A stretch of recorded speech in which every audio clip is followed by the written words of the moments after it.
Hello students, welcome to my channel easy learning accounts. और आज हम हमारे वन शॉट सीरीज को आगे बढ़ाएंगे और इंडियन इकोनॉमी के चैप्टर नंबर 4 का पूरा वन शॉट वीडियो देखेंगे, जिसमें अगर आपने चैप्टर 1, चैप्टर 2, चैप्टर 3 अगर अभी तक नहीं देखा हो तो मेरे चैनल पे जाइए। कल, परसों और उससे एक दिन पहले मैंने लगातार वन शॉट डाले हैं चैप्टर 1 के, 2 के, 3 के और पूरी यूनिट को फिनिश किया है इंडियन इकोनॉमी की।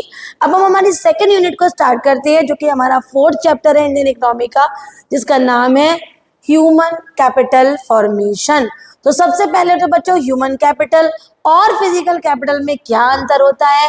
ह्यूमन कैपिटल हमारे स्किल्स, हमारी नॉलेज, हमारी एजुकेशन, हमारी एबिलिटीज, इन सबको ह्यूमन कैपिटल कहते हैं, जो कभी भी डेप्रिशिएट नहीं होगा।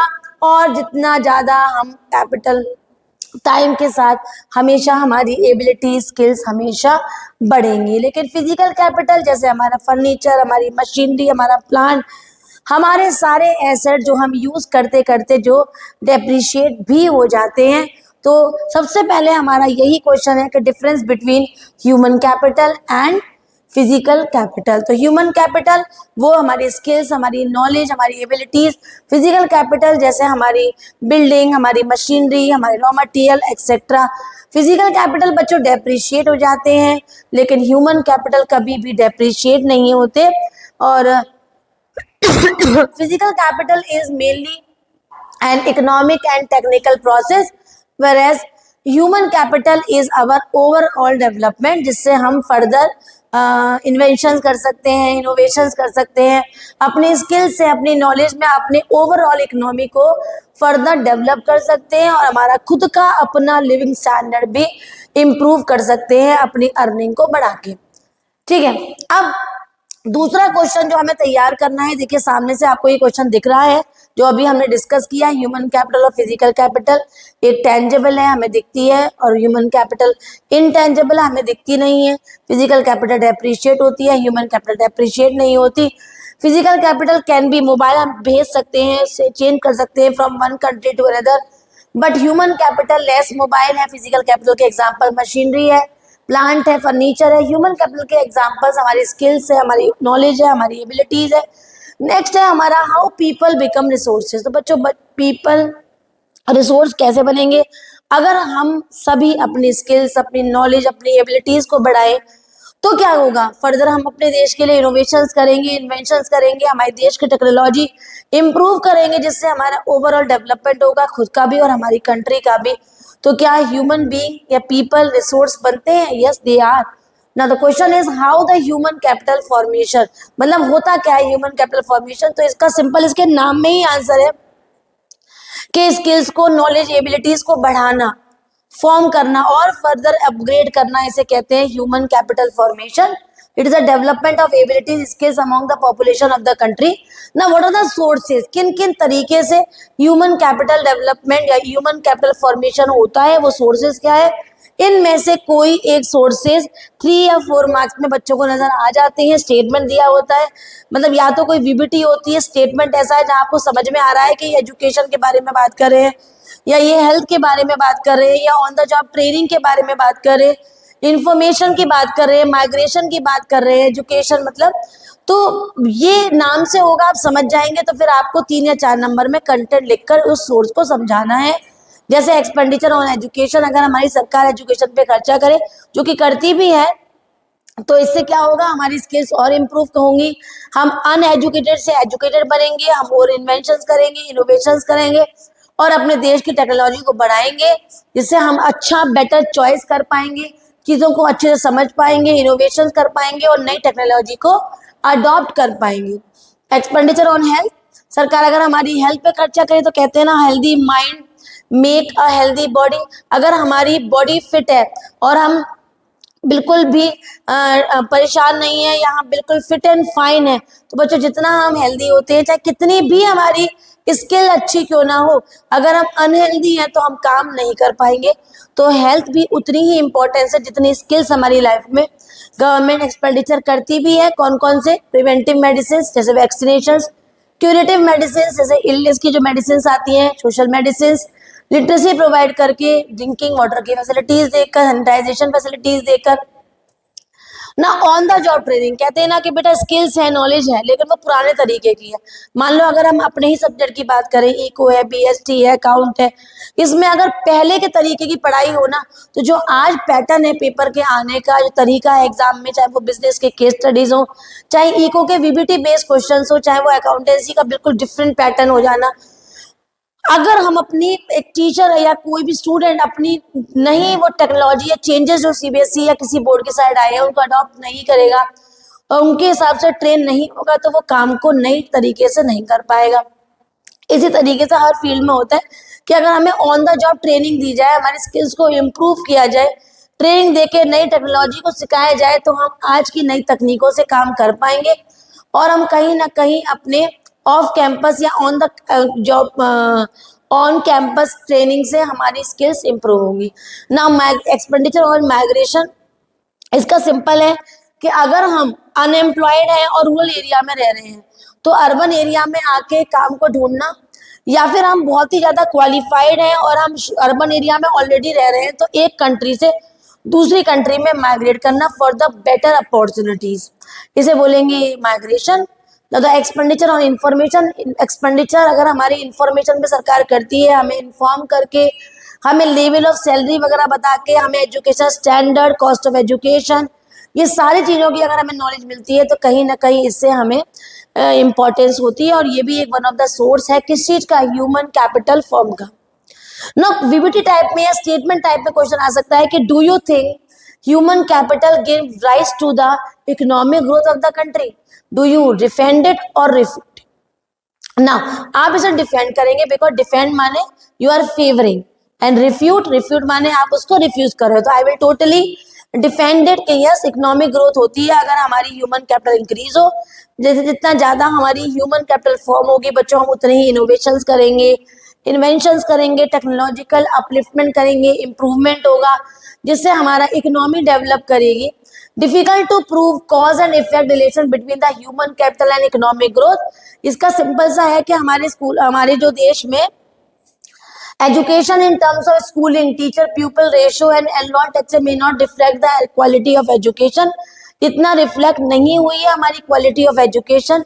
सिमिलरली अगर हम हेल्थ सर्विसेज की बात करें, तो लाइफ एक्सपेक्टेंसी, मोर्टेलिटी रेट, ये भी अभी बहुत अच्छे स्टेटस में नहीं है हमारी कंट्री के। It means it is difficult to relate the cause and effect from the growth of human capital to the economic growth. तो हम कहीं ना कहीं इस रेशियो को नहीं बोल पा रहे हैं कि क्या इकोनॉमिक ग्रोथ हो रहा है because of in spite of having human capital formation. तो इस टाइप से चार्ट बना हुआ है, तो इस तरह से बेटा एक टेबल बन के भी आ जाती है एग्जाम में, 3 नंबर में या 4 नंबर में इनको एक्सप्लेन करने को भी बोलते हैं। तो मैं इसको ही समझा देती हूँ, आप इसका लिखने का तरीका कैसे रखेंगे। इन द गिवन टेबल, ये मैं डायरेक्ट आंसर बता रही हूँ आपको। Indicators of development in education and health sector is given which is as following, which is as following. अब पहला पॉइंट डाल के आप लिखेंगे, in case of per capita income and crude death rate, we found that in 1951 it is 7651 and 25.10 respectively, whereas in 1981 12174 and 12.50.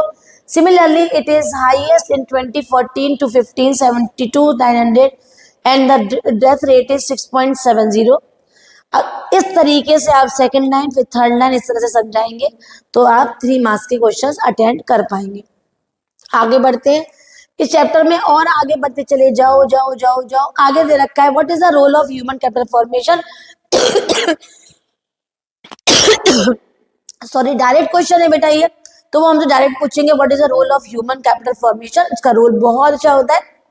इससे हमारी जितना ज्यादा हमारी ह्यूमन कैपिटल इंक्रीज होगी, हम उतना ज्यादा एफिशिएंटली अपने यहाँ फिजिकल कैपिटल को इफेक्टिवली यूज कर पाएंगे, प्रोडक्टिविटी हाई हो जाएगी, प्रोडक्शन अच्छा होगा, इनोवेशंस होंगे, इन्वेंशंस होंगे, इकोनॉमिक ग्रोथ करेगा, ओवरऑल हमारा लिविंग स्टैंडर्ड मेंटेन होगा, हमारी क्वालिटी ऑफ लाइफ अच्छी हो जाएगी, लाइफ इंक्रीज लाइफ एक्सपेक्टेंसी, और कहीं ना कहीं समझदारी आने से it will control the population of the growth of the country, ताकि इंसान को ये समझ में आए कि स्मॉल फैमिली की कितनी ज़्यादा अच्छाइयाँ होती हैं और उसके पॉजिटिव इम्पैक्ट्स उन्हें पता होने चाहिए। What is the problem behind in human capital formation. तो प्रॉब्लम कहाँ आ रही है, इन इनसफिशिएंट रिसोर्सेज, सरकार ने रिसोर्सेज तो दिए हैं लेकिन वो इतने सफिशिएंट नहीं है because the population is very high, तो सब तक वो रिसोर्सेज नहीं पहुंच पा रहे हैं। ब्रेन ड्रेन, हमारे इंडिया का जो ब्रेन है, जो मतलब हाई ब्रेन है, वो और फर्दर कमाने के लिए मैं बोल सकती हूँ ड्रेन होता जा रहा है इन अदर कंट्री, क्योंकि उनको उतनी अपॉर्चुनिटीज अपनी कंट्री में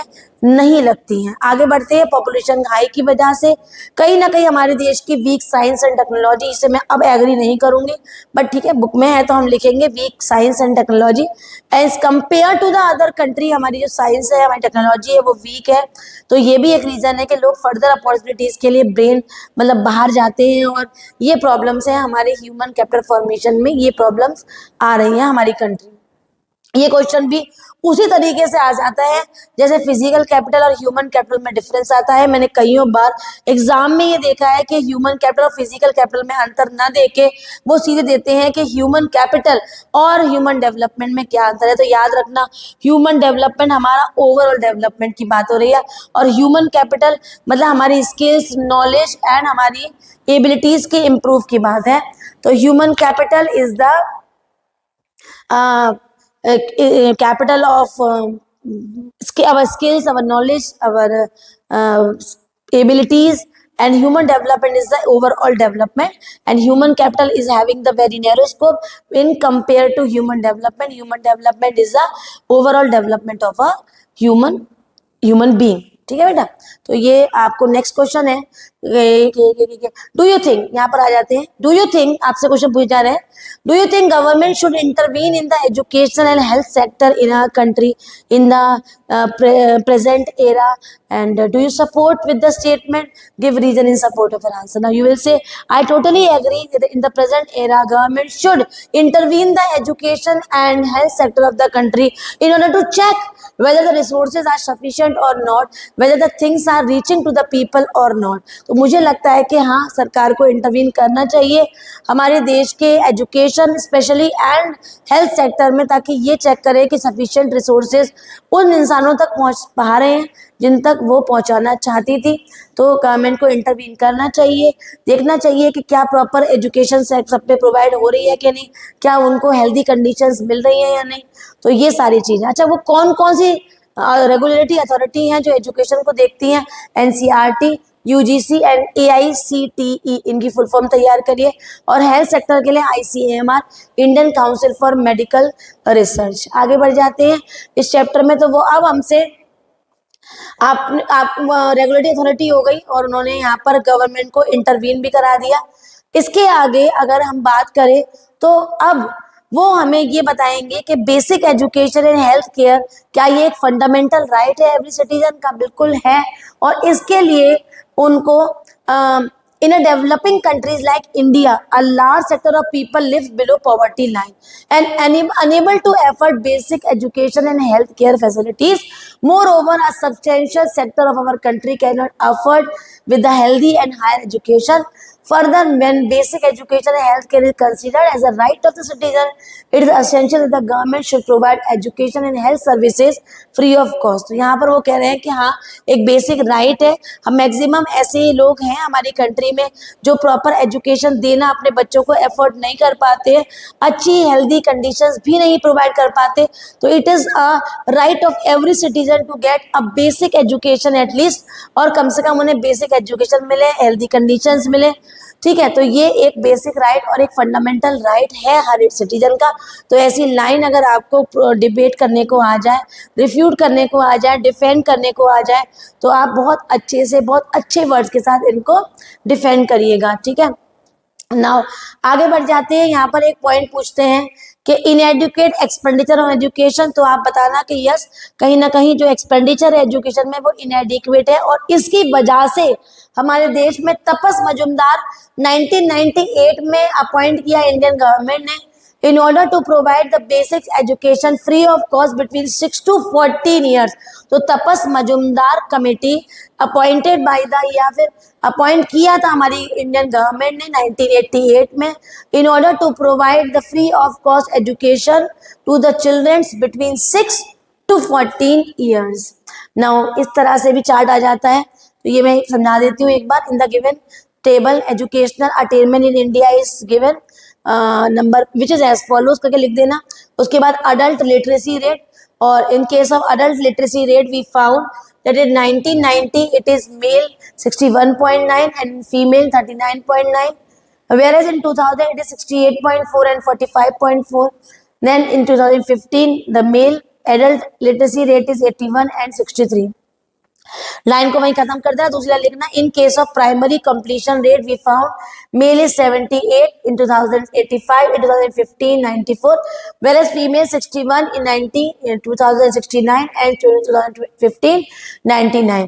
तीसरी लाइन लिखना। In case of youth literacy rate we found that male this and female this. Last में आप देखना this is about the educational attainment in India in different years.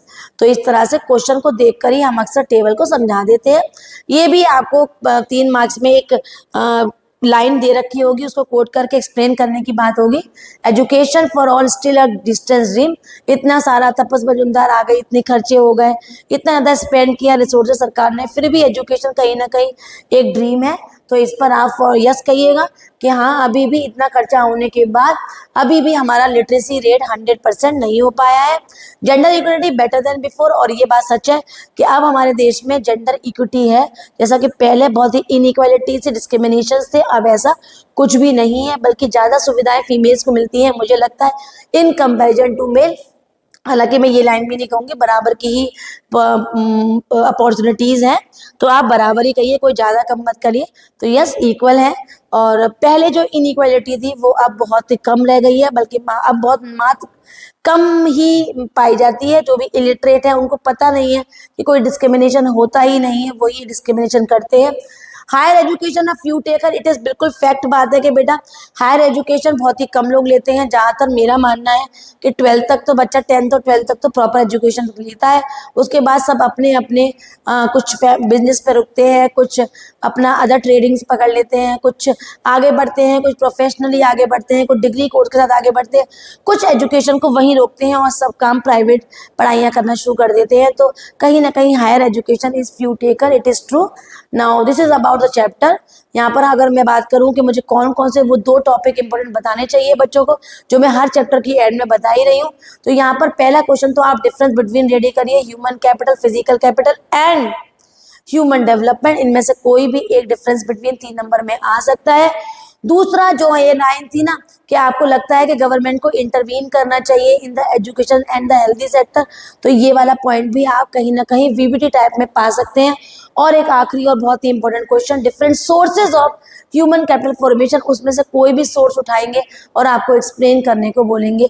और इतना चैप्टर हो जाने कंप्लीट हो जाने के बाद भी अगर आपका कोई भी डाउट रहता है तो बच्चों प्लीज कमेंट करके जरूर पूछिए, लाइक करिए अगर आपको पूरा अच्छे से समझ में आ गया, वो शेयर बहुत सारे फ्रेंड्स में करिए, और अगर सब्सक्राइब नहीं किया है ना तो प्लीज सब्सक्राइब करें। Bye bye.